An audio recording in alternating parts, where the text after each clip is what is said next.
les résistances qui étaient devant toi ne peuvent que tomber. Vérité. Amen. Alors tu dois comprendre par là que ta situation a besoin d'une prière. Une prière efficace. Une prière comme Jésus enseignait à ses apôtres. Amen.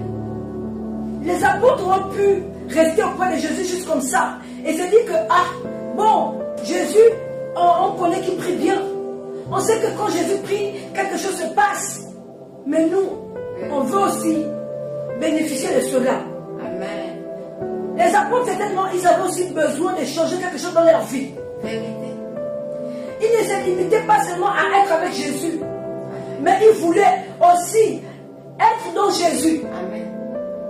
Je ne sais pas si je parle à quelqu'un. Amen. Amen. Je disais que les apôtres ne se limitaient pas seulement à regarder Jésus prier, mais eux, ils voulaient aussi prier. Amen. En fait, tu dois comprendre par là que ta situation ne se limite pas seulement au regard des autres. Mais tu dois donner cette situation, tu dois montrer à Dieu. Dieu doit regarder ta situation dans la prière et il doit changer. Parce que c'est dans la prière que Dieu voit comment changer la situation. Mais si tu ne pries pas, Dieu ne pourra pas changer cette situation parce que tu ne l'appelles pas. C'est pour cela que la Bible nous dit prier sans cesse. Pourquoi? Parce que le diable rôde, il cherche qui dévorer. Mais si tu n'as pas compris cela, tu seras victime de ta vie.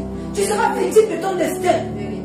C'est là que tu vas commencer à accuser les autres pour dire que c'est telle personne qui m'accuse, c'est telle personne qui me veut du mal. Bien aimé, tu comprends que ta paresse ou ce que tu ne fais pas, le diable va faire ça à ta place. Vérité. Le diable va travailler à ta place si tu ne travailles pas. Le diable va faire ce que tu ne fais pas. Vérité. Tu ne pries pas, le diable va agir dans ta vie, mais négativement. Et c'est là que tu vas demander que, mais Seigneur, qu'est-ce que je fais? Pourtant je prie, je paie la dîme. Pourtant je ceci. La dîme ne remplace pas la prière. Amen. Donc quand tu ne pries pas, rien ne se passera dans ta vie. L'offrande ne remplace pas la prière. Ou l'intercession de ton pasteur ne va pas remplacer ta prière à toi. Vérité. Parce que Dieu attend de toi afin que tu puisses, bien aimé, prier. La Bible dit qu'il recherche les vrais adorateurs. Les vrais adorateurs, bien aimé, c'est ceux qui savent fléchir les genoux. Ceux qui savent élever la voix. Ceux qui savent prier pour changer la dimension. Ceux qui savent changer l'atmosphère autour d'eux. Amen.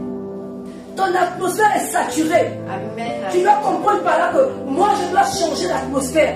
Dans la prière, on t'a dit que tu ne vas pas te marier. Ok, mais moi dans la prière, je vais annuler cette parole.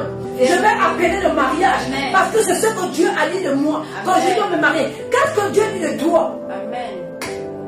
Qu'est-ce qu'il dit de toi? C'est pas lui qui dit que le pain quotidien, c'est Dieu qui te donne ça. Le pain quotidien, ce n'est pas seulement le pain que tu manges, mais c'est ce que tu as besoin, tes besoins. C'est Dieu qui va te donner ça. Amen. Il te donne ça comment? Mais dans la prière. Vérité.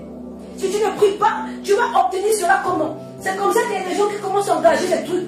Ils commencent à engager des affaires, mais ils n'ont pas recommandé dans la prière. Le diable, quand il voit qu'il n'y a pas une présence qui occupe ça, ce que tu as commencé, bien aimé, il va venir occuper. Vérité. C'est là que tu vas voir que tout est mélangé. Tu ne vas rien comprendre dans ta vie. Tu vas te poser des questions, mais qu'est-ce qui se passe? J'ai fait du mal à qui? Vérité. Pourquoi? Parce que le diable voit que tu dors. Bien aimé, toi tu peux dormir, mais l'ennemi ne dort pas. Vérité. Il est debout. Vérité. Toi tu peux dormir ou somnoler. L'ennemi ne somnole pas, il ne dort pas. Vérité. Il est toujours debout aux aguets. Vérité. Il cherche qui dévorer. Si tu donnes un peu, tu ouvres un peu la porte, il va rentrer. Vérité. Tu laisses un peu d'espace, bien aimé, il va rentrer. Vérité. C'est pour ça que je ne suis pas d'accord avec les gens qui disent que moi, je reste pendant toute la journée dans la présence de Dieu parce que j'écoute la louange. Bien aimé, écouter la louange ne dit pas que tu es dans la présence de Dieu. Parce que la personne qui est en train de chanter, ce n'est pas toi qui es en train d'adorer. Vérité. C'est comme si tu prenais la photo de quelqu'un et tu te dis que non, moi j'ai passé du temps avec lui. Vérité. Tu as juste eu la photo de quelqu'un. Comme les gens qui ont les photos de Jésus, je ne sais pas, le soi-disant Jésus dans la maison. Jésus n'est pas dans ta maison parce que tu as sa photo. Vérité. Jésus n'est pas dans ton cœur parce que tu as sa photo dans ton portefeuille. Vérité. Jésus n'est pas avec toi parce que ta photo est affichée dans ton lieu de travail.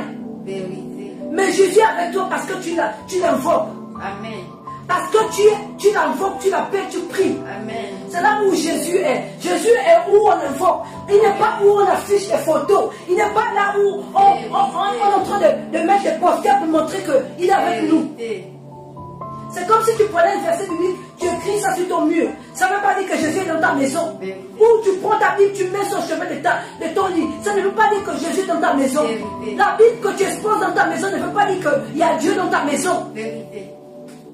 Aujourd'hui, on ne comprend pas pourquoi le chrétien pense que parce que moi j'ai exposé ma Bible au salon, j'ai exposé ma Bible, ça veut dire que je suis chrétienne ou ça veut dire que j'ai la présence de Dieu.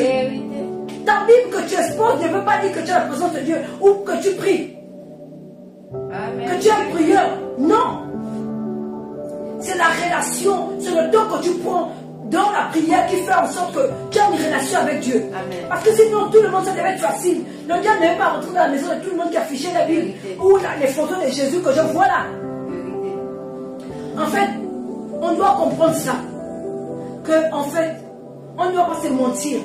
C'est pour cela que le diable attaque beaucoup de personnes. Parce qu'il regarde que beaucoup sont dans l'ignorance. La Bible dit que mon peuple périt faute de connaissance. Amen. À cause du manque de connaissance, tu fais n'importe quoi et tu penses que Dieu est avec toi. Oui, moi toute la journée, je suis dans la présence de Dieu. Parce que j'écoutais les louanges, je crois que je suis dans la présence de Dieu. Parce que j'ai mis les prédications, je suis dans la présence de Dieu. Parce que j'ai mis les prières instantanées dans mon téléphone et j'écoute les prières, je suis dans la présence de Dieu. Non. Que rien ne te ment ou que rien ne te trompe.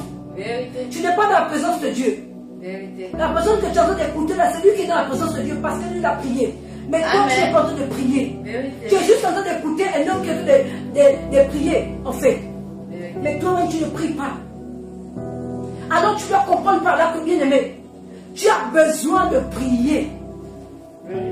Tu as besoin de prier. La Bible dit prier sans cesse. Prie sans cesse, pourquoi? Prie sans cesse. Alléluia. Prier sans cesse, c'est pour activer le temps de prière, bien-aimé. C'est pour activer la présence de Dieu dans ta vie. C'est pour garder Dieu auprès de toi. La prière te maintient dans la présence de Dieu.